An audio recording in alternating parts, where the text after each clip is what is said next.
This is Twit. We talked a lot last week about Cortana and how a lot of people just think those personal digital assistants are what constitutes AI. But there's a lot more to AI than these smart or pseudo-smart kind of PDAs. Is this backfilling to make up for the fact that Microsoft Cortana got no attention at CES and Google and Amazon got all the attention at CES? Is that what this is? No, actually, well, because I think Paul and I both agree that Cortana's kind of in trouble right now at Microsoft. Yep. But I think people don't understand the whole picture. And this week there was a report that came out in Windows Central about something that Brad actually had written about before too, it was a report from last June, if you consider Brad's article. But yes. Right. So the idea is, everybody's been talking about Cortana's going to be decoupled from being the front end of search. Oh, that's interesting. So, when Cortana was born, I actually went back and looked at the first time I wrote about Cortana. It was 2013. Wow.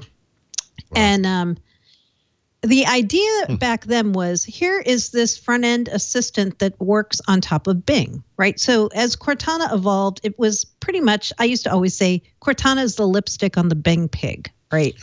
Cortana was the pretty front end to Bing. Oh, man. I would get a phone call if I ever called it that. I called it that a few times. Maybe that's why they never talked to me on that team.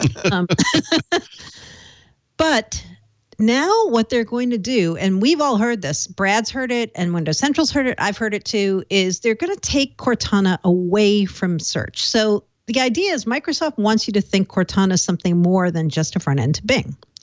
And both Brad and Windows Central have heard the way they're going to do this is in some future Windows 10 release, they're going to take Cortana out of where it sits now in the search box and put it somewhere else. Windows Central here is they're going to put it in the Action Center. So a lot of people are freaking out. They're like, wow, Cortana's already in trouble. Now they're going to make it even less visible. Well, I think you have to go back and look at what is the goal of Cortana and what is Microsoft's goal in AI. And the goal of Cortana is to be more kind of an under the covers thing, even though Microsoft wants you to continue to talk to it and think of it as your conversational smart agent. They also want all the things that actually make Cortana smart to be in other products at Microsoft. So you're going to see Cortana integrated under the covers in a lot of places. And we've already seen that in Office. Microsoft's been adding Cortana to things like Skype.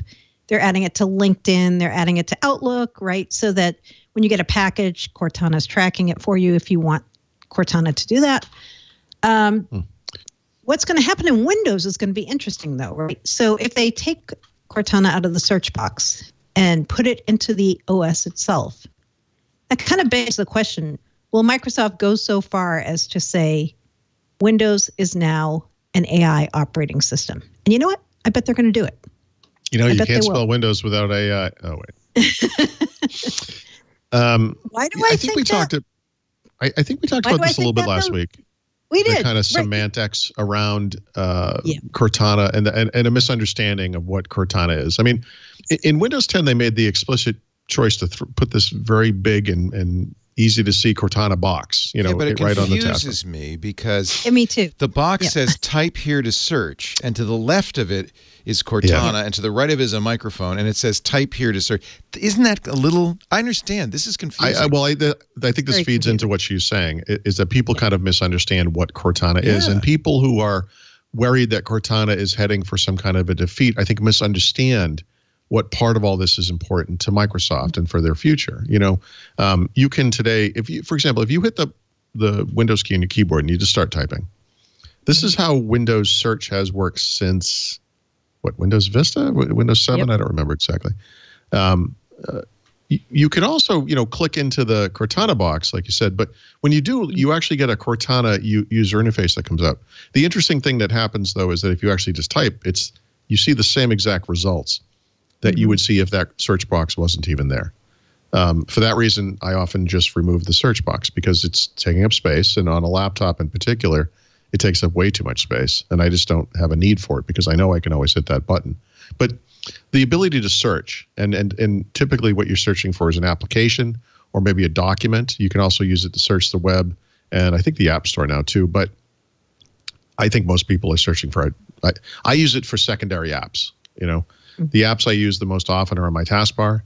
The apps I don't need so much are obviously in the start menu somewhere. Rather than go find them manually with the mouse, I just type in the first couple letters, O-N-E for OneNote or whatever, and there it is. Moving Cortana to the Action Center or whatever doesn't change anything. I mean, it just doesn't change anything, I think, for most people. And I don't think it impacts, Cortana either. Right. To your point. I think the people who are worried about this are people who think people talk to their PCs. I do routinely talk at my PC. Yeah, but not to but Cortana. That's not the same. No, it's not the same. It's in fact a disorder.